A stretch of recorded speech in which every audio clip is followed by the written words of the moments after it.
Bonjour et bienvenue dans Une minute un livre. Je vous parle aujourd'hui de cet ouvrage, La terreur masculiniste de Stéphanie Lamy aux éditions du Détour 2024. Et tout d'abord, masculinisme, de quoi parle-t-on? Je vous lis la définition proposée par Stéphanie Lamy. Donc, le masculinisme est un ensemble d'offres idéologiques, identitaires, construites, diffusées et conduites au sein de divers milieux de radicalisation on et offline qui prônent la violence sous toutes ses formes afin de maintenir, voire renforcer la domination des hommes sur les femmes et les minorités de genre. Alors, on entend pas mal de questions sur ce sujet, hein. Qu'est-ce qu'on appelle la crise de la masculinité aujourd'hui? Le féminisme est-il une menace à la civilisation? Le masculinisme est-il une branche de l'antiféminisme? Etc. Donc, pas mal de questions auxquelles vous trouverez en tout cas des réponses dans ce document. Alors, justement, concernant le discours antiféministe, je vous lis page 59.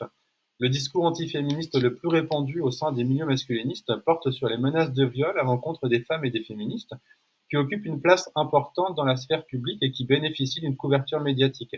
Ces discours de haine déshumanisants ont pour objet d'instaurer un état de sidération et de terreur afin de les effacer symboliquement, voire physiquement. Alors un ouvrage justement pour faire le point sur la terminologie, donc sexisme, misogynie, antiféminisme, masculinisme, etc., mais également sur les différents groupes. Et donc Stéphanie Lamy propose justement une taxonomie précise. Tout d'abord les tradis, avec les fondamentalistes ou encore les nofap.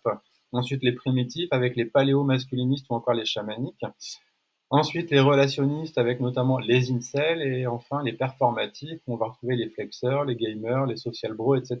Donc précisons, de nouveau, on parle bien de terrorisme masculiniste, c'est-à-dire des actions violentes menées par des groupes composés principalement d'hommes au nom d'une idéologie identitaire masculine, aussi appelée misogynie extrémiste. Je vous souhaite vraiment une très bonne lecture et à bientôt.